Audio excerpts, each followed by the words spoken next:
All right, everyone.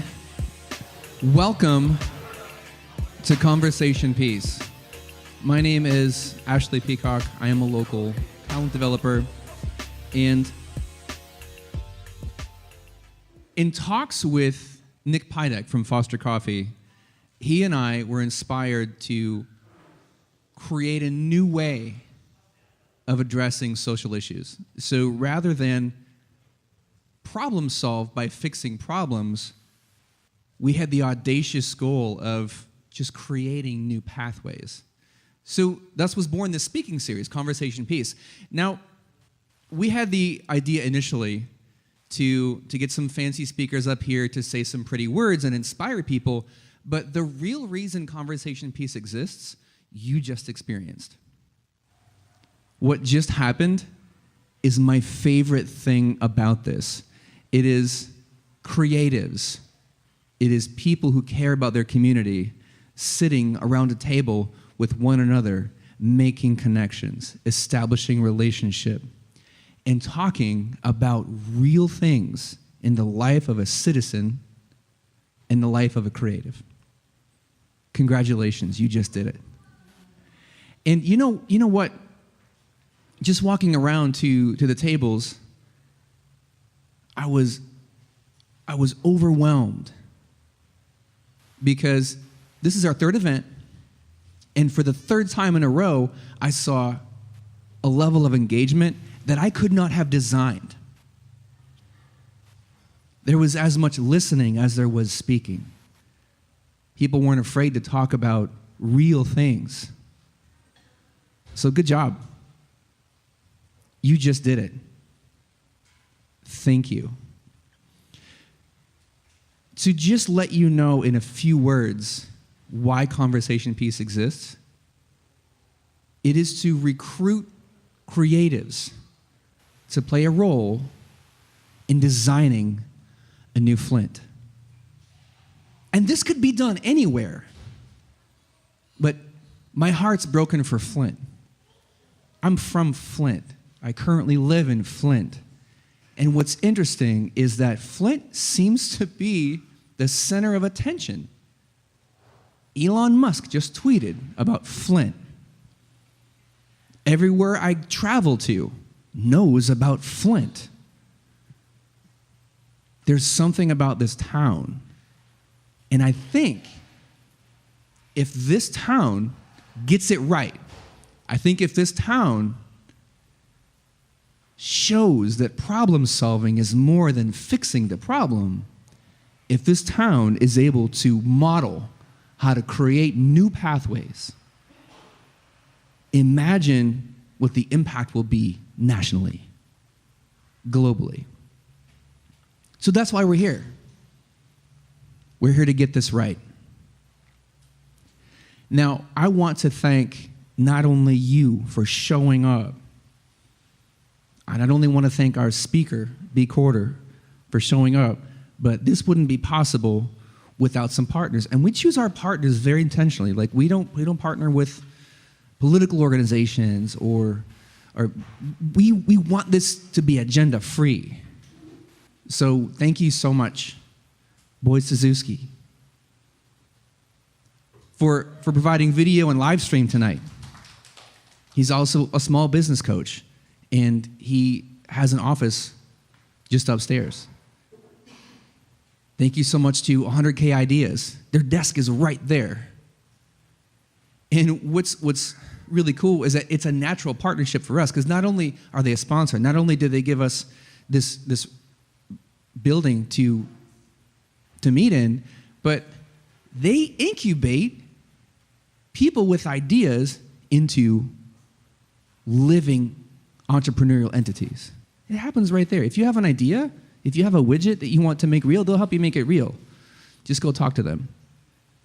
So thank you to 100K Ideas for sponsoring us.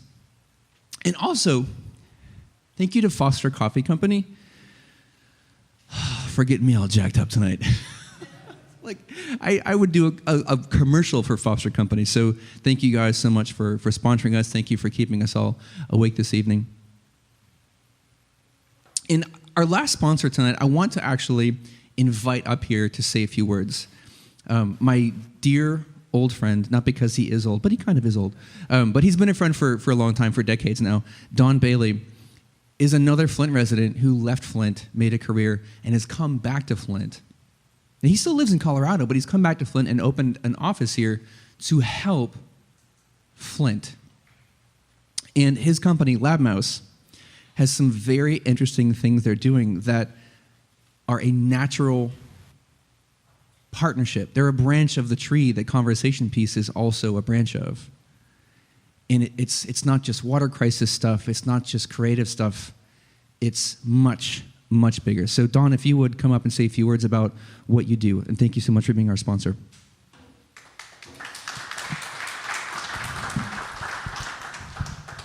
Thank you, Ashley. Thank you, Boyd. 100K, everybody here, Foster's, and especially Brandon for allowing me to take some of his time tonight. I did want to say a few words, and Ashley, thank you for giving me the time. It's really important to me to be a part of the place where I came from that's given me so much. And I feel as a young kid running around here, I took a lot more than I should have from the community, you know? And so it's my turn to actually do what I can to give back to the community that raised me. So with LabMouse, what we're trying to do is create transparency. We have a big issue in Flint and other communities where transparency is a serious problem. When we get funding for different kinds of community issues, such as water testing or renewing resources, education, things of this nature, we have a lot of questions about where are the resources being allocated? Where are the funds going? Who's controlling what and what's actually being done? Transparency is a huge problem. And so what I've been able to do, thankfully, is go out and learn how to build technology that creates transparency. So what LabMouse is doing with Got You is assisting with transparency with the water crisis. I know we've already had testing in Flint sponsored by the state and the city, but a lot of people are unsure about the results of that testing because they have reason not to trust the output of the individuals that are taking the tests. And I think that's fair. So what do we do about that, right? We bypass those people that we don't trust, and we create a separate process that allows us to perform the same operations, but in a way that's controlled, and also in a way that tracks every single penny that goes into the system. So Got You's technology uses transparency technology called the blockchain. And the blockchain allows you to see where every single penny of a system is allocated, how the resources are managed, and who is participating in the system. So if everybody in Flint, all 50,000 some houses get allocated a water test, you can see where the money has been allocated, where those water tests have actually been kicked off, what laboratory is involved, and the reporting that's tied to each one of those tests. It's all interwoven into a transparent public system that everyone can view. And that's extremely important because now nobody can tamper with the output of the results. Now nobody can say who within the community can get testing and what kind. Everybody gets a shot. And that's one of the most important things that we can do. And we can do it with open source technology that's extremely cheap and simple to build. So not only is it provable by everybody within the community, the global community of technologists that vet systems and say either this is great or this is not great can also publicly say, I agree with this or I don't agree with this. And we can take their input and adjust the system accordingly to make sure that we adhere to best practices. And that's something that other organizations can't do. That's something that the community needs done. And it's something that the organizations that have failed us cannot do themselves. They do not have the technology to create this kind of transparency, and some of them are hesitant to implement it, right? So that's our opportunity and our promise at LabMouse to bring this type of technology to Flint. Because if, as Ashley said, if we can accomplish that here and prove the model works here, there are a lot of other communities worldwide that can support and use that technology. I have friends, I've been very, very lucky in my time as a consultant and a security analyst to have traveled the world and talked with a lot of different communities worldwide, from Indonesia to the UAE to Malaysia, India, all kinds of places. And those friends are asking me how the water's doing in Flint. And we're talking about struggling third world communities that have far worse problems in some ways than what we have in Flint. They're all concerned about what's going on in here because they hear about it nonstop, and they want to know, when there's a model in place for solving crisis there, how do they export it to us, right? And so this is a huge opportunity for us to come up with creative solutions to those problems. And so I'm exceptionally proud to be able to bring technology here that can potentially be a piece in the puzzle to solving these community issues. So I appreciate your time, and I'm really looking forward to hearing what Brandon has to say. Thank you. Thanks so much, Sean. Gotchu.world will tell you about the product. LabMouse is the organization. And there's so much more to what Gotchu can do right now. It's being implemented to do improved water testing. But just what Gotchu can do in terms of blockchain mechanism for delivery of needed resources to a community in need, it's phenomenal. Go check it out. And it's an example of not just fixing a problem, but creating a new pathway for doing things. So one more bit of housekeeping. Hey, if you did not RSVP on the Eventbrite, please do so. Yes, we are collecting your email address. No, we will not sell it to Facebook unless they make us a really good offer. But the reason that that's important is connection. We can keep you posted about future events. We can get feedback from you about how to do this better and more deeply and more sustainably. So just go to the Facebook event for Conversation Peace, and the Eventbrite link is right there. Click on that and just RSVP. Just simply say that you are here tonight. Okay, I want to talk about B.Corder. So I saw this guy online in LA doing stuff. I said, this guy's from Flint, and he's getting my attention in LA. And I kind of kept tabs on him to see what he was doing. And I got word that he was coming back to Flint. And I hit him up. I said, we have to meet. I like the way your brain works. I like the way you voice your brand. Let's meet. So we met at the Crepe Company. And it was instant connection. And I'll never forget some of the things that he said to me that day. I'll get to that in a second. If you don't know who B.Corder is, you will. Whether or not you listen to a word he says tonight, you will know who he is. Because of how hard he works, because of how consistently he works, and because of the nature of his work. Not just as a creative, but as an entrepreneur. He was Flint born and raised. Had some really cool opportunities that he seized. He wrapped both hands around everything that was given to him and then used it, leveraged it to elevate his trajectory. Went to LA, made a name for himself, has worked with Currency, with Lecrae, with Big Crit, has had stuff in VH1, MTV networks, ESPN, and he said, I'm not satisfied. I'm not satisfied with a level of success that is beyond the dreams of people that I grew up with. So he said, you know what? I want to empower other people.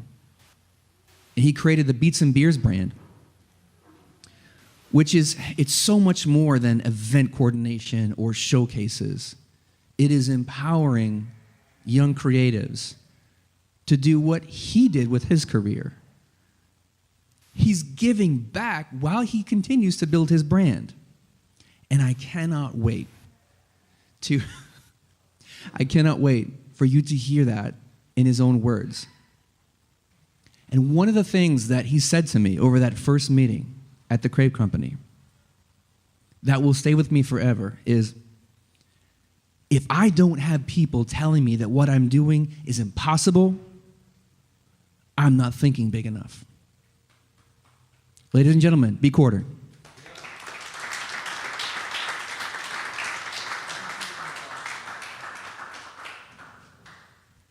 Brandon, it's good to see you.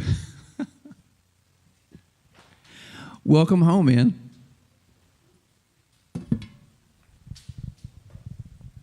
I'm glad you gave that story of how we met. Somebody asked me how we met the other day, and I couldn't remember. But I'm like, I stalked you I don't online. know. No, I just clicked. That's all I remember. How does anybody meet? Well, I stalked you online, man. I mean, let's just cop to it. That's how things happen these days. It's okay. It's normal now. No, but as soon as you said that, it all came back. I'm like, I don't know. We just clicked from day one. It was fate. It was fate. Actually, speaking of stories, I want to hear your story. And I suspect that I'm not the only one in this room that wants to hear your story. So tell us about growing up on the North End. Tell us about the first steps that you took into your career. Well, I'll paraphrase the growing up part so we can get to the career. But yeah, so started on the North Side. We were living on Rankin Street. And I was so young then, I don't even remember living on Rankin. But then we moved to the South Side. And then we moved back to the North Side when I was around in like 7th, 8th grade, I believe. So then I was going to Southwestern at the time. And yeah, that was that. And then so moving to the career. So 12, 13, right? That's when I got my first keyboard. And that was like my introduction. And so me and one of my really close friends, Steve Banks, who's here tonight, like we used to sit in class and like go through these magazines of like, we want to start a band. That's what we called it at the time. We called it a band. And we couldn't play no instruments. Well, I think actually he was like learning guitar or something. I just knew I wanted to do something in music. So we would go through these magazines and just like dream about like, hey, so you gonna get this for Christmas, I'm gonna get this for Christmas, and then we gonna put it together type of thing. So I believe like that Christmas I got a keyboard, and then I got this like electric drum pad thing or whatever. So we had that, and then like throughout that whole course of high school, everything I would make, I would never let anybody hear because I was ashamed of like, man, what if this bad? What if nobody don't like it? Like type of thing for the most part. So I would like make these things, even when I'm at home, like I didn't want anybody to hear it, you know? So I would like make it in like some headphones or wait till everybody leave the house or whatever the case is, because, you know, as creatives, we scared like to, you know, we sensitive about our art. So I was real sensitive about it. And then even then, in 9th grade, we were trying to start like our own record label at that point. So this has always been something that's just in me. So even then, we were like calling ourselves like starting a record label.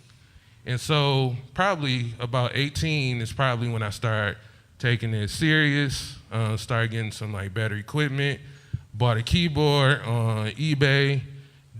Well, bought it, paid for it, but never got the keyboard, because this was before we had PayPal, and I was so eager to get the keyboard, sent the money, never got a keyboard, waited till I got another refund check from school, and that time I went to the store and bought the keyboard. But so yeah, from there, so me and Steve were still working. He had his pieces of equipment, and we just brought them together. And then so we were both, you know, working. I think he was going to school, you know, out of town. And so we would like trade the equipment back and forth. He'd take it with him one week, I have it one week, back and forth. We did that for a while. And then, man, equipment broke actually. And it was moving into more of the digital wave anyway. And we saw Best Buy was having this sale on Black Friday. So we bought this $150 computer, and like, hey, we just about to work off this $150 computer, but not knowing that $150 computer is really kind of what propelled me to the next level. I made some of the things that people know today on that $150 computer, and that's what really showed me that it's not what you're using, it's really more so how you're using it. than anything. And that's just the creative side of me. And I can take anything and create, you know. I don't have to have just everything. So I tell everybody all the time that it doesn't matter, you know, what you have, it's really how you're using it. Cause I was just waking up every single day, making beats every day.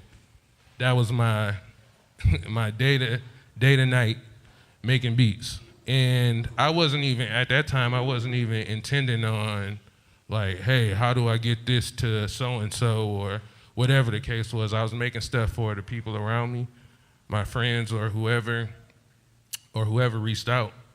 And I think I had a friend, well, somebody that was trying to like manage me, and he was like in upstate New York somewhere. And this is the whole currency story. And he called me one day and was like, man, Currency is on one of your beats. I'm like, yeah, all right, whatever. And for those who don't know, Currency, he's really popular in the rap world.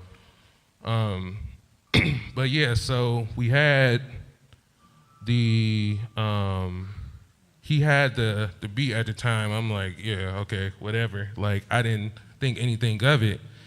And then I got a tweet, like, you know, from him and the other person that was on the song, like, maybe like within a couple hours span. I'm like, oh, this is a real thing. Like, I wasn't even like trying like for this or shooting for it or anything like that. And that was the moment that kind of opened my eyes, like, hey, this is a real thing. And I always see myself being like something bigger. The end goal for me was always mogul, plain and simple. So that was the moment that kind of opened everything up for me. So now they put the song came out like the following day. So this was all in like a 24-hour like process. And so I'm waking up like to all of like his fans and just all these different people now tweeting me. And I'm like, oh, this is really a real thing. And so from there, it kind of just propelled, you know, everything.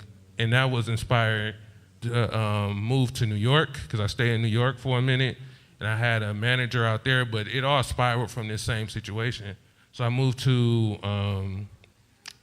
New York for a while. I used to hang out at the radio station, like every day. I got cool with the program director of the radio station, so he would invite me or let me know when people are coming up, and he's like, hey, I don't know what can happen from this, but at least you can bring like a CD, some music, and worst case scenario, you can go in the studio and play them some beats or something, I don't know. So I would keep going up there, and I remember like it would be like super late at night sometimes. I still would go, and it would be like, it's in New York, so I'm just out there by myself. It'd be really crazy in these alleys sometimes, and I was just like, whatever, you know, I got to do it. And then I remember at one point, I was in New York, and I was living off of like $5 a day to eat, like type of thing. But I made it work, so I would eat like in the middle of the day, so I wouldn't be like too hungry later, and you know what I'm saying, I could make it through half the day and just eat then, or whatever the case was. Go to like Burger King or something like that. And so I was doing that. I did that for a minute. And then I ended up coming back here. The manager that I was managing me at the time, he ended up going through some issues, and I'm like, man, I can't go back out to New York and this whole situation just fold on me. So I ended up coming back here, but it was meant to be a visit back here, which turned into, hey, I'm just back here. So like literally like half of my clothes were still in New York. I couldn't really get in contact with him no more, but like most of my clothes were still there in New York. And so I started over with that too. And even like pieces of like equipment, everything was in New York. And I never really, like he would hit me up like every couple of months saying he was gonna send the stuff, but he never did. And so I just gave up on it. But so we developed, I got a partner at the time, which was Foreign Allegiance, and we just started working. So I got the VH1 thing, and it took these are seeds that were planted like years before.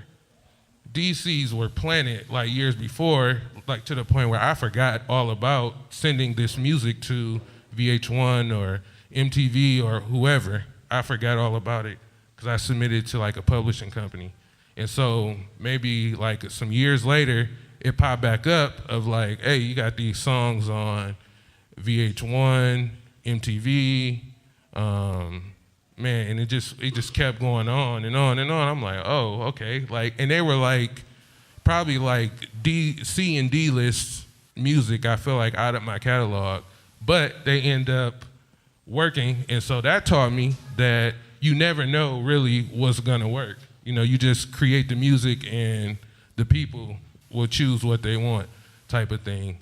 But yeah, so we created that, and then referencing back to New York, that program director, since I had a great relationship with him, he called me and he said, hey, I'm doing this contest with Vibe magazine and McDonald's. And he said they had this contest for producers or whatever the case was.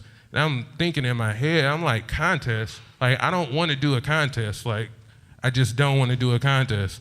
So he was like, no, it's going to be really good because worst case scenario, if you don't win, then it at least go viral. I'm like, okay, cool. So we submitted for the contest, and like I think maybe a month or so went past, we get Google alerts. I forgot that we submitted for this contest or sent him whatever he needed.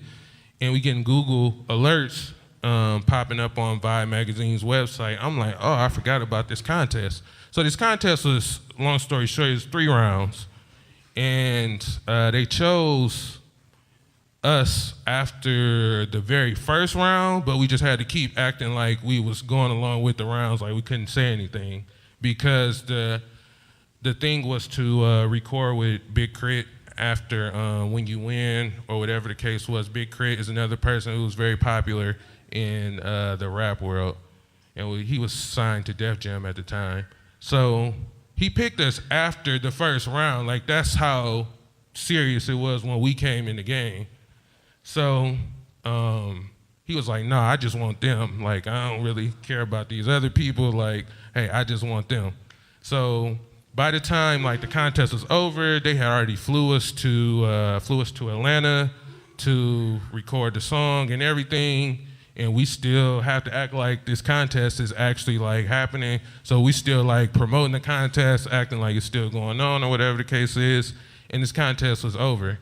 So that allowed me to build many relationships that year. I feel like that was like the first time I went to like the BET Awards. Everything was like going on that year. And so I ended up moving to LA. Me being the adventurous person that I am, and I want to go discover. I moved to LA, spent a lot of time in LA. And before I moved to LA, we did this project. We called this project Beats and Beers. And so me being me also, I saw Beats and Beers as more than just this project that we were creating. I saw it initially as a festival. Like, that was my whole thing. So we were attending South by Southwest yearly already, which, if you don't know, South by Southwest, one of the biggest music festivals in the world. So we were attending that every single year already. Now, the first South by Southwest we went to, my mind already going into it was I wanted to have my own event at South by Southwest. And this was before we even went to South by Southwest. So I spent 2 years just trying to figure out like the ins and outs, which I don't think I really figured out enough. So I was the 3rd year, I was like, hey, I'm diving into it. I moved to LA too by this time. I dived into it, and I'm like, hey, we finna call this Beats and Beers Festival. And so that was 2015 when we did the first Beats and Beers Festival. And it went, it It did good. But it did good in terms of like people coming and the amount of acts and all of that we had. But in terms of production, I feel like it's where we learn the most lessons, which I feel like I couldn't have learned those lessons if I didn't jump in and actually just do it. So I think that year we did like 11,000 RSVPs. So we like, yes. So we used a lot of relationships from producing music. It was easy for us to pull like artists to perform because we already had relationships from producing all of this music.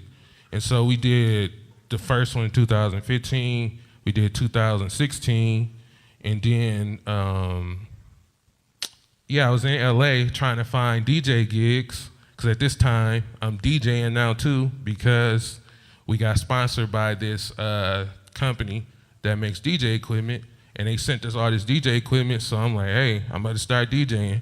So learned how to DJ, and I'm in LA trying to figure out how to make some money right quick. So I'm looking up all these DJ gigs, like just trying to get something. And then so there was this bar that was in Hollywood, and I went to go meet with them. My intentions was just to get a DJ gig. And they were like, hey, why don't you just do like your own night, completely, like we'll theme it around beats and beers or whatever the case is. So then start having these beats and beers like party mixer things every third Friday in Hollywood. So that continued span through the rest of the year. And then me and my partner, we went through a split, which is kind of what kind of provoked me to move back here. And but I had these parties going, and I'm like, man, I do not want these parties to stop. So I had arranged it to where, I would set up like the DJ and everything, and I would still be able to promote the parties from here. So I was promoting these parties, but I was here. And they went on like throughout the course of the year. This was like June, and they went all the way to December still. And which brings us into Beats and Beers Festival 2017. And from there, we're collecting all of these email addresses from every like event that we're having, just like you're asking them to do. We're collecting all of these emails. And so to South by Southwest, people travel from all around the world. All around the world. So now from all around the world, we got all these email addresses. So I'm like, hey, we need South by Southwest happens once a year. So we built up the following enough now to expand to these different cities. A smaller version of what we would do at South by Southwest, but people are demanding more throughout the year. So then I was like, hey, another move, like, hey, we just about to plan some cities and go from there, hit up some people that I know that live in these cities. So then we went to, last year we did Atlanta, I believe like 3 times. We did Seattle, we did Dallas, we did here, we did Memphis, we did DC, we did LA, and I don't know, I think somewhere else.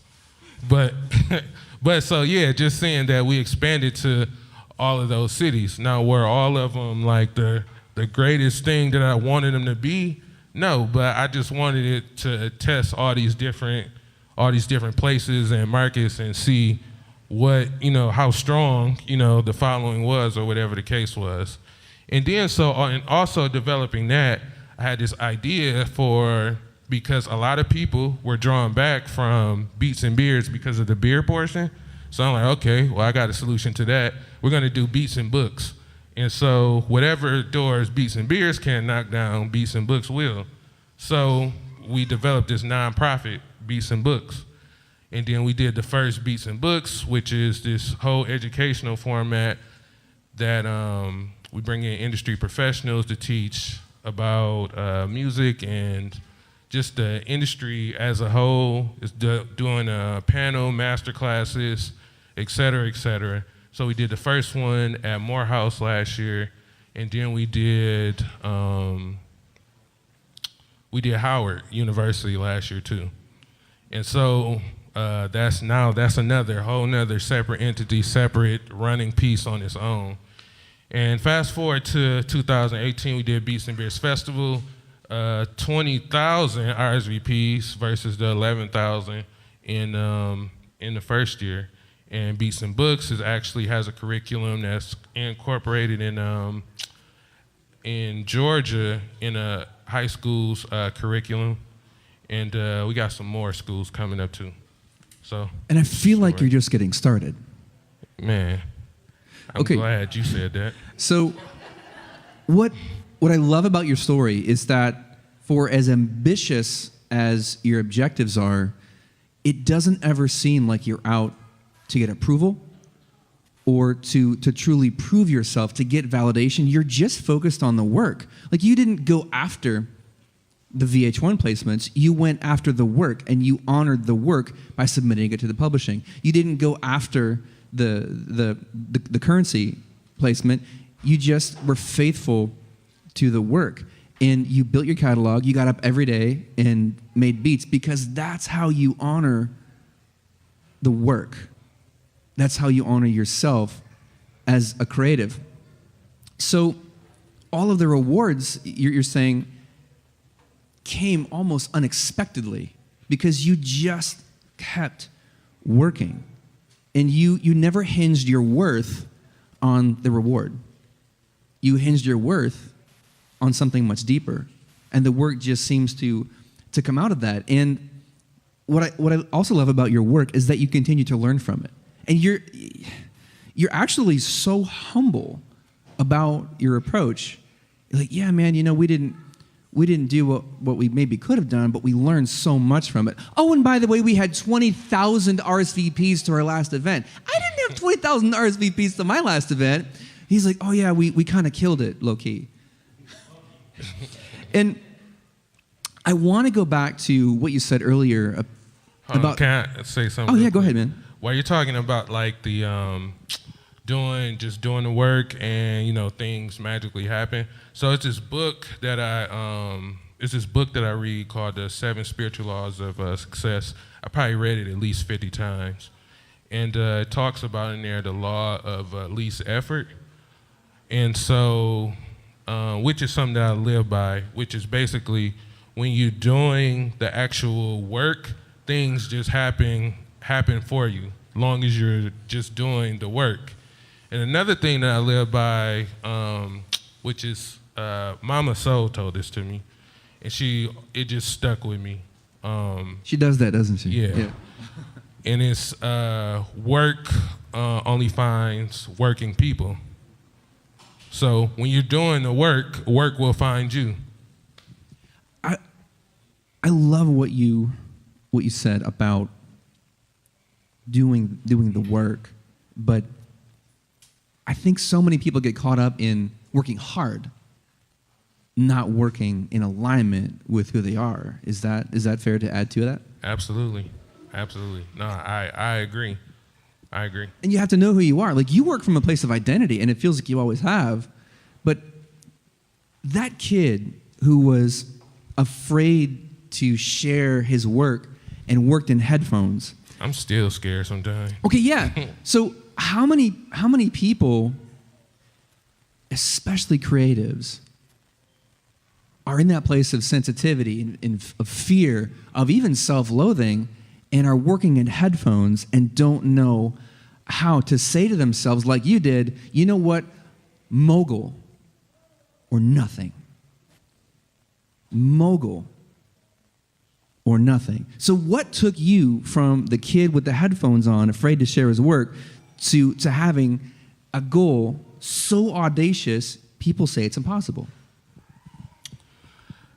And it just, for me, growing up in Flint, it was nobody is going to give you anything. So it's like either you keep listening to this in headphones and nobody is hearing it, or you go out here and you do the work and you let people in and you let people hear what it is that you're making.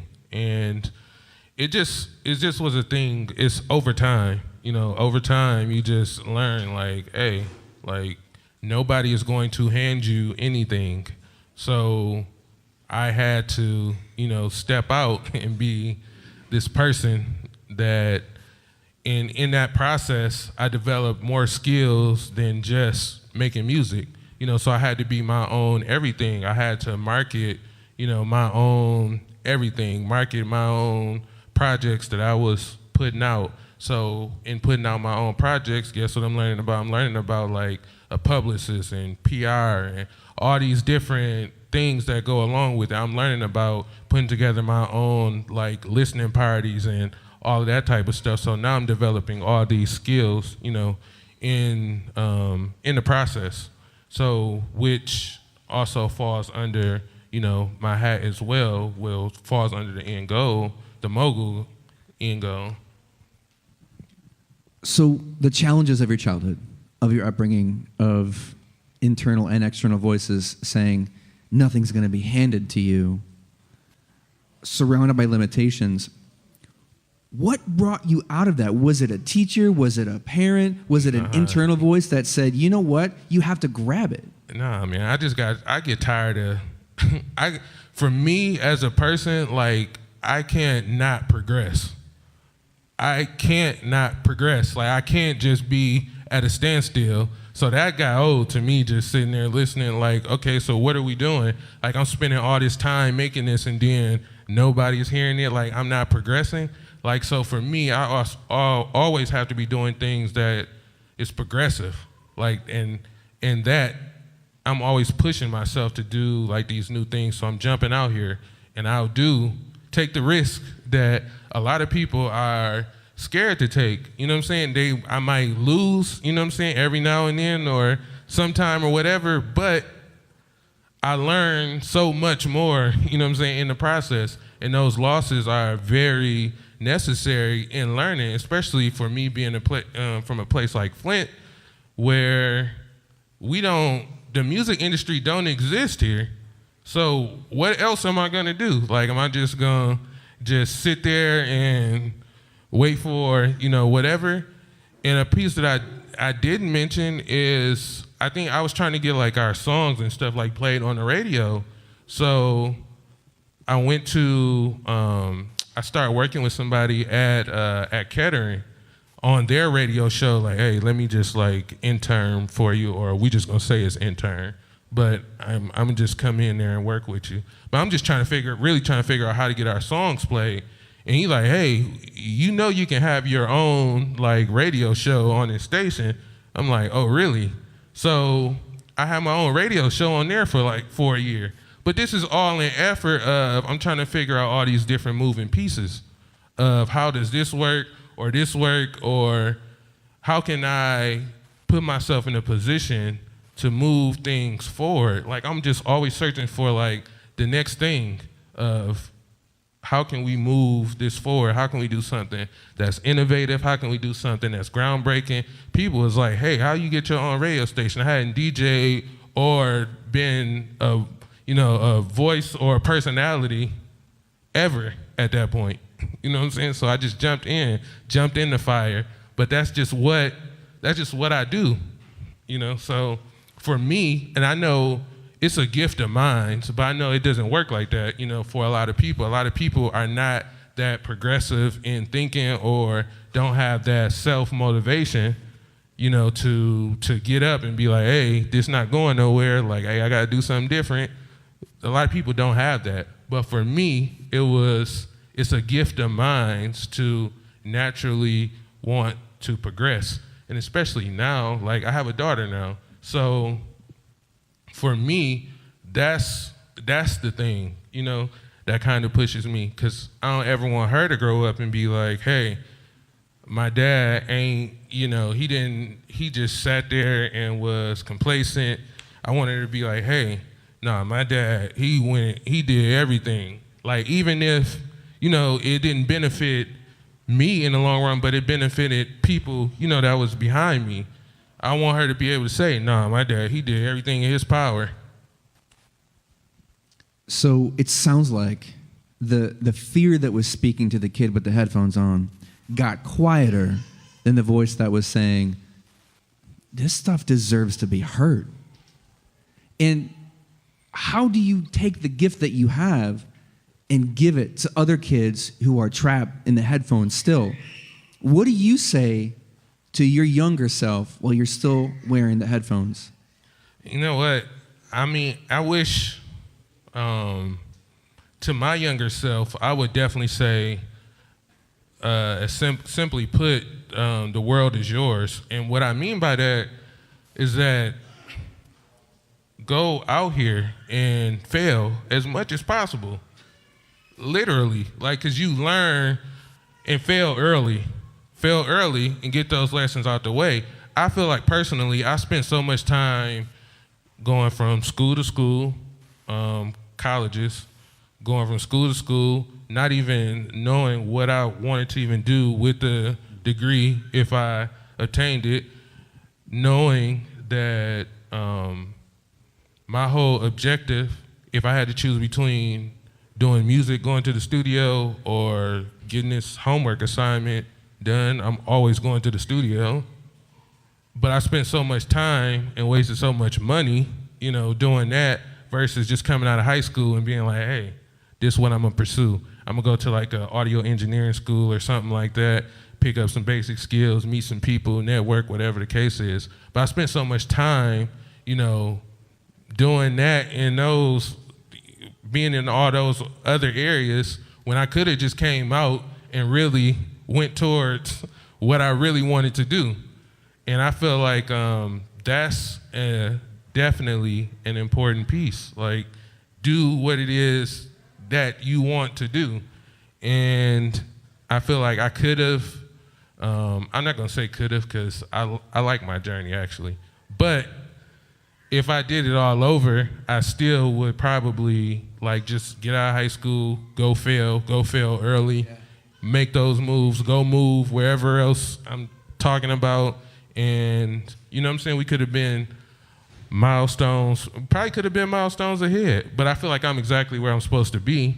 But if I wish somebody would have just told me like, hey man, you really don't like school. And I actually was on I really was on the dean's list. I was on the dean's list. And cause school is easy, you just do the work. But I just didn't like that because I already knew what I wanted to do. I picked up some general business skills for sure, but I always knew that I wanted to do music. I sometimes wonder if societal safety isn't equal to professional stagnancy. And if you've been following the themes of Conversation Piece so far, failure keeps coming up as not just something that happens in the life of a creative, but as something that is extraordinarily useful, if not necessary, to be leveraged in order to have success as a creative entrepreneur. And I want to open this up to discussion now. So if you have a question, something that you want to ask Brandon, something that you want to discuss, maybe something that was a revelation for you in your group discussion, I want to invite you up to the microphone right here under the vending sign. So please come and share a question with us.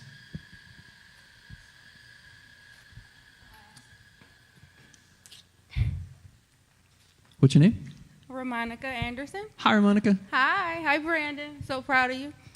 Okay, where do you pull motivation from when you lack inspiration around you? Honestly, it's probably a couple different sources. So I spend a lot of time reading. I watch a lot of interviews.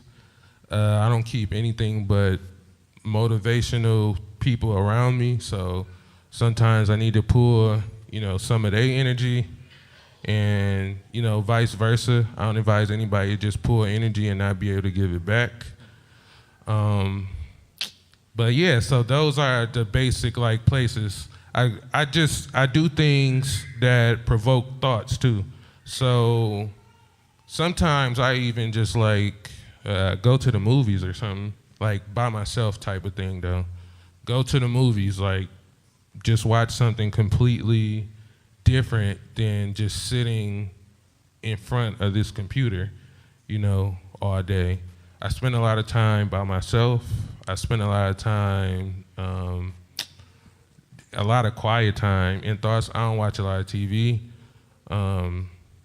So yeah, that's pretty much me. That's how I get back energized. I like conversations, so I have a lot of inspiring conversations and stuff like that. I like people with ideas. I like being around people that have ideas, because if we got ideas, then more than likely I'm gonna bounce an idea, and then we get the idea or whatever the case is. So I certainly appreciate you as a colleague, because I can text you things that I can't put on Facebook. No, this is really true. You just pop up with random sayings. I'll hit Brandon up and I'd be like, man, the stuff that I don't post. And people think that we're active because of how they perceive our brand, how we present ourselves. Now, it's authentic, but it's curated. There's stuff that we just can't share because it might dilute our brand, or this project isn't ripe yet. But having him as somebody that I can just go to and be like, dude, are you feeling me on this? Because this is, and he's like, yep. I know exactly what you're feeling right now. Exactly. No, we do that all the time. That's healthy as well. But yeah, things like that. That's what helped me. Those conversations, being able to have those people that you can go to, and you can just release. Because this industry, it'll really beat you up. If you let it, it's up and down.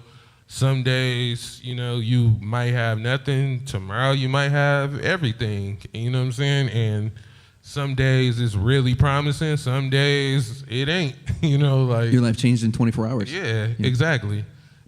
So it's being able, when those times are down, that you do have those people that that can uplift you, and their first thing is not, well, maybe you should try something else. Like, keep those people away, but those people that you can have those healthy conversations with, I feel like is the most important piece. Next question. What's your name? Jonathan. Hey, Jonathan. Hi. I spend a lot of time being the leader in most of my groups.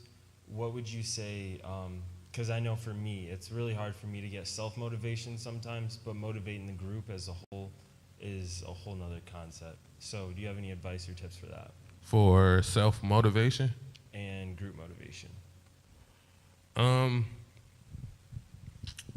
Well, yeah, self-motivation, the things that I pretty much mentioned. So like reading is really like, you gotta get like some tools like in your tool belt. Reading is definitely one of them. So finding some books. The one that I mentioned that I've read like 50 times, The 7 Spiritual Laws of Success.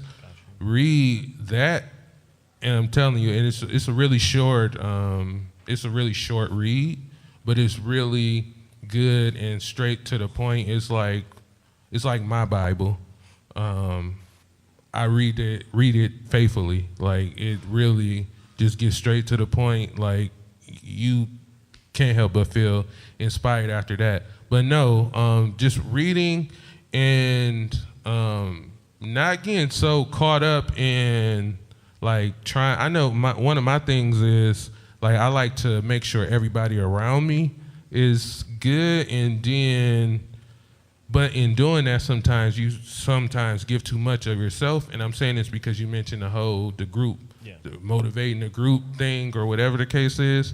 But in motivating the group, don't get so lost in that nobody is even pouring back into you. So know when to also draw back from motivating the group to re-energize, so you can motivate yourself at the same time. And I don't think you can really motivate a group if you're not self-motivated. You know what I'm saying? So exactly. I would say focus on you, first, and get self-motivated before trying to motivate a group, because you can't pour into anybody if you're empty. For sure. Thank you. That's good. Other questions?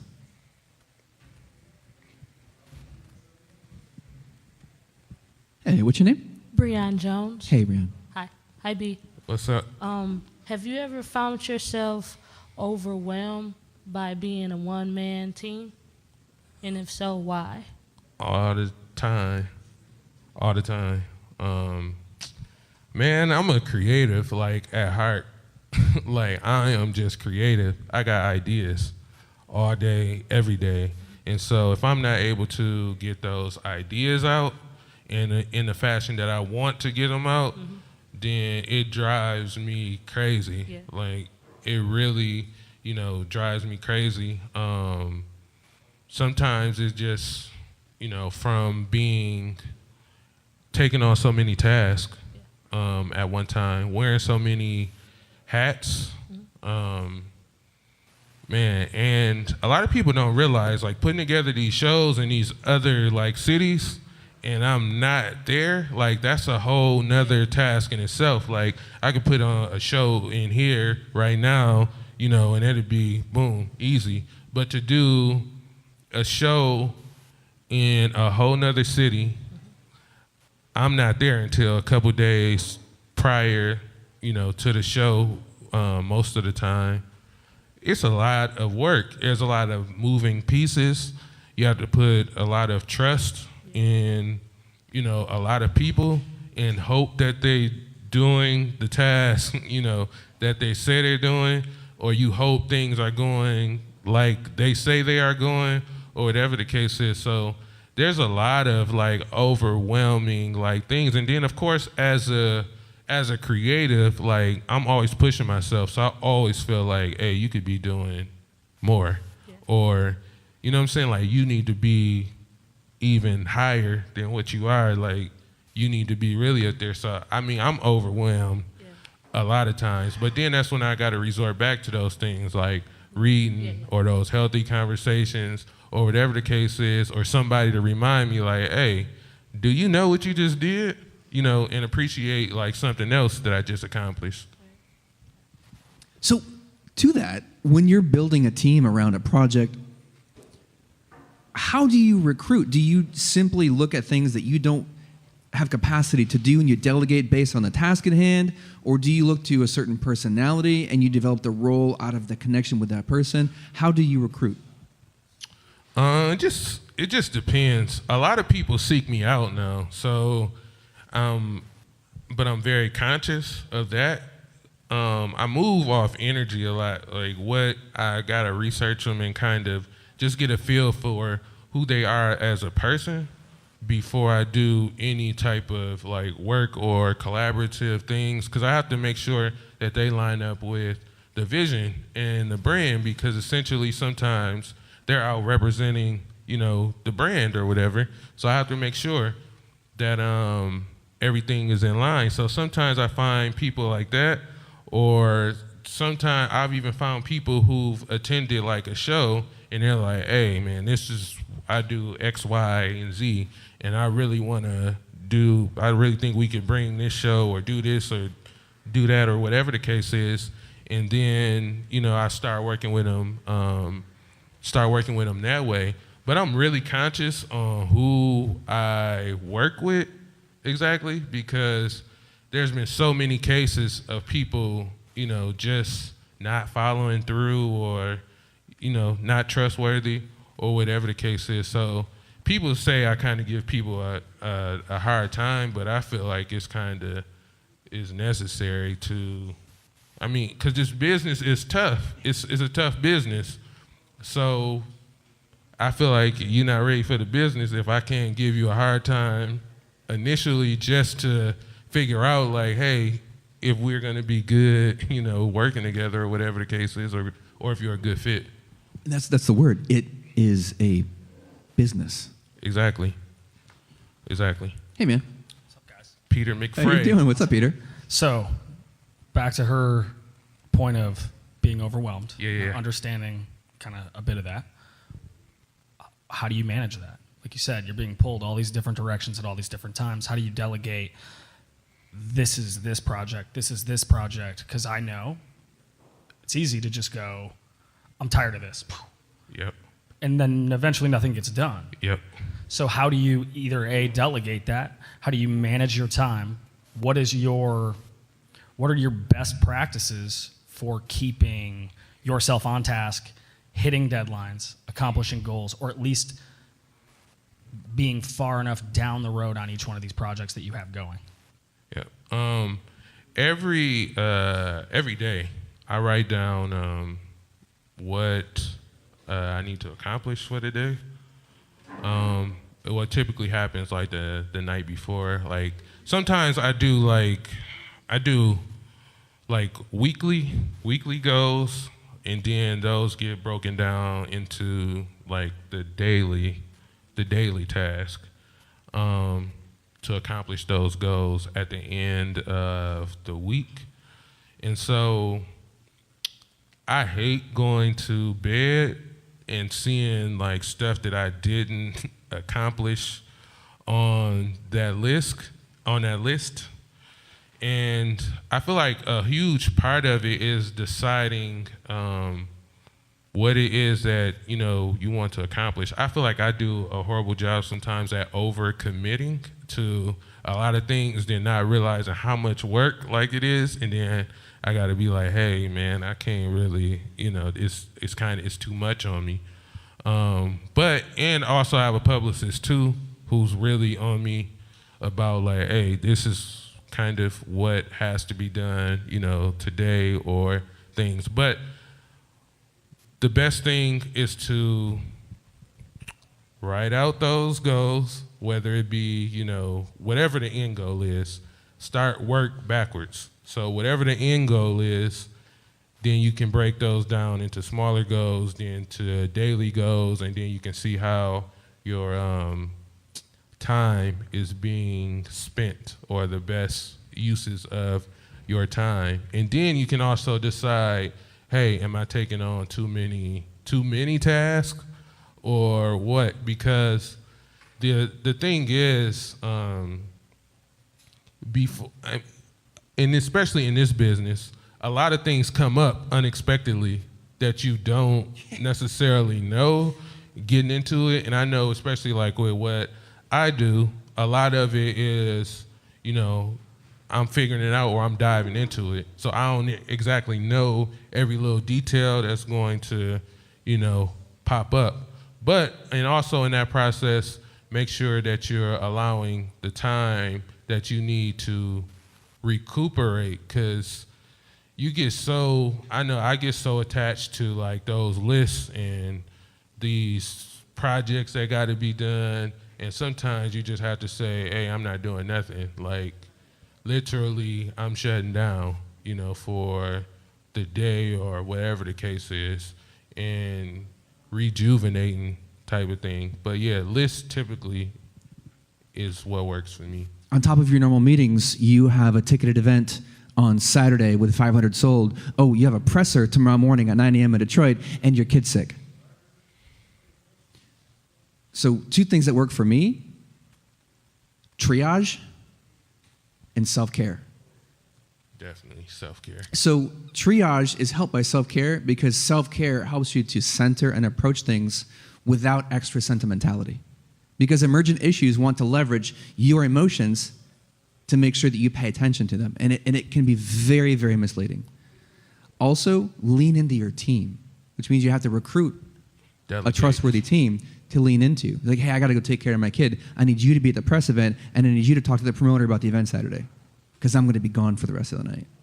Oh, and also for me, healthier eating habits. That plays a huge part in clearing the mental space. Self-care. Yeah, definitely. That's what made me think of it. But yeah, so I have like a clearer mind. Like I just went pescatarian about almost a year now. But having that allows me to, I feel like, focus a little bit more, and just stay on task with those things that are listed, and just clear headspace, so I'm more creative, and now I got even more ideas. I guess the telling part is exactly what you just said. You see that, obviously there's a health benefits back, which, okay, same deal, like it's easy to get off that deep end. Right. Doing living in that world. Right.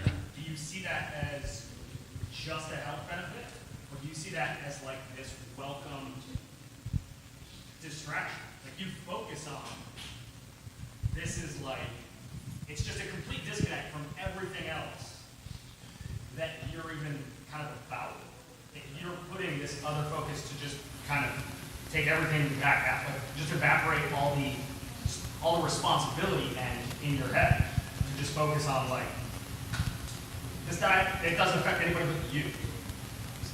I guess am I wording that correctly? Like, is it, I don't know. Is it like a welcome distraction? Be like, I'm really in whatever, something that you're just completely not. You're really into. I'm trying to think of something else. If I was into like gardening, Okay. just to absolutely be like completely off the deep end. I think that's up to you and what the motivation is behind it. Like why do you focus energy on it in the first place? Because I mean I'm super snooty about certain things. You know, I like my specialty coffee. Like it's you know, but there's a zen-like quality to it. I enjoy the choice, choosing the roast and finding the notes and the right grind and like pouring it and the right measure and taking the time with it. But at the end of the day, it's like I just want to talk about it. And I guess that was as that just complete jump off. I think it's what's the motivation? I would say, you know, I was hanging out with this bass player in Ann Arbor, and he's like one of the better bass players in the world. And this kid was asking, man, can you just give me some advice on how to be a better bass player? And I expected him to say, oh, check out this tutorial or go get this book or whatever. And he said 2 things. He was ready. He had an answer. 2 things. Eat as healthy as possible and meditate every day. I was like, oh, that's how you play bass, huh? Phil, you've been so patient, Philip. Yeah. So, hey, Brandon. Just want to switch up the mood a little bit. So I see that you're working with Audio Push. Can you like explain how that came into motion, and then talk about like what you're actually doing with them? All right. Or can you talk about it? Yeah. Okay. Interesting story. Very interesting story, actually. So for background, for those who don't know, Audio Push is a group that's from California, and they've been signed to Interscope, I think 2 times now. 2 times. And I was just a fan of them, actually. I've always been an advocate of their work, and it didn't have anything to do with like, hey, I'm trying to like, you know, work with y'all in any capacity. And it just so happened, I was talking to my publicist a few months back, and I'm like, man, do you think we can get Audio Push on the show? And she like, I think I know their manager. Now, while me and her are talking, I get off the phone with her, and their manager actually had made a comment on a Beats and Beers post. Like, at the same time me and her having this conversation, none of this was like premeditated or anything like that. I didn't even know who he was until I clicked the name and seen that's who it was. So I feel like I kind of like spoke that one into existence, and then so me and him start having like conversations, and I'm just like, man, like they are so good, but they're not on Interscope anymore, so they had this whole independent thing going on. But I'm like, they are so good, and I got ideas. So I'm like, hey, let me just come on board and add these little creative tweaks to what's already happening. The music isn't an issue. We get a ton of music. They make a ton of music. The music is good. But I see these little pockets that we can, you know, work on, to whether it's like building, you know, events around them, different marketing tactics, you know, to get them seen. Because the main thing is that they need to be in front of people. So that's how it came about, And that's, to answer your question, that's pretty much what I do for them. So it's just like coming up with different strategies on how we can like market or put them in, you know, whatever market. It's just creative branding, really. So Brandon, we're going to wrap up. Closing thoughts. We have a room full of people who care about the community, which is also our community, and we have a room full of creatives. What do you want them to walk out those doors knowing, because you were here tonight? I just want everybody to feel inspired, really, and whatever it is that you want to do, that you leave out of here doing exactly that, which is the most important thing to me. So literally, like, not what you're forced into what you're forced into, but literally what it is that you want to do. You know, that was a battle that I fought for quite some time, because I felt like I had to live up to these, you know, certain things, or life had to go this certain way, or if it didn't go this way, then, especially being from here, or the Midwest in general, is kind of blue collar, but being from here, where it's like everybody worked for GM, like if you don't do that, or, you know, something, you know, standard, then it's like, hey, it's not a real job. Yeah, it's not a real job. Like, you sitting at home, you doing nothing, like, type of thing. So it's important to me to do exactly whatever it is that you want to do, because if you're doing what you want to do, then you'll see results from it. You'll see, you know, money from it, or whatever the case is, if you're doing what you love doing, because you're naturally going to do it and want to progress doing it. That's the question. That's the question that I ask creatives who I coach at Soul Foundry. What do you want to do? And it's such an empowering question if you've given yourself permission to ask it. But that's the huge thing about asking that question, is so many people don't think they're allowed to ask it. What do you want to do? Exactly. So thank you so much. Let my mom get a question. Oh, Brandon's mom wants to ask a question. All right. Brandon, I know that nowadays people are using what is called vision boards. And how do you feel about using a vision board as a tool to be able to reach your goals? And how does it kind of like correlate to, because I know for a fact that you do the writing down your schedule or whatever it is you're planning that you do. So how does the vision board, would that kind of like incorporate together? Yeah, it's a I feel like it's a piece of it for sure. And I feel like that's definitely, it's always helpful to see what your vision is, like, right in front of you.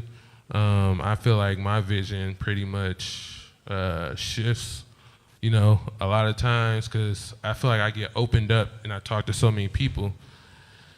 But yeah, I feel like that's definitely helpful. It's always helpful to be able to see exactly what you're shooting for. And I feel like a vision board also helps kind of condense your thoughts. So always say my end goal is mogul. I try to keep it as simple as possible, because whenever I talk to somebody and they tell me like, hey, man, I take pictures, I write songs, and they tell me a list of things, I'm like, okay, well, what do you do? It makes me almost feel like you're like mediocre at a bunch of things.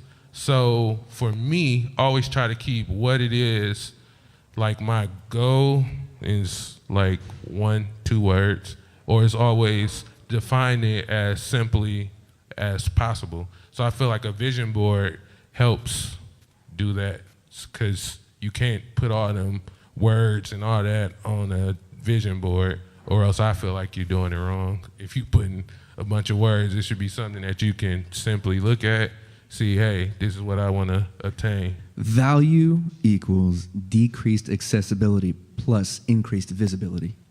You're distilling value into those words. Exactly. Thank you so much, Brandon. Thank you so much, Loria. Hey, everybody. Thank you so much for hanging out at Conversation Piece. We will have another event in a month, speaker to be announced. If you want to be kept up to date on what's happening, you can go to the Soul Foundry page on Facebook. You'll have a live stream of tonight's event with a link there on that. You'll be kept up to date on what's happening. Also, please go to the Eventbrite link and RSVP if you were here tonight. We will keep in touch with you through email about what's happening with Conversation Piece. You all have a fantastic night, and thank you again so much.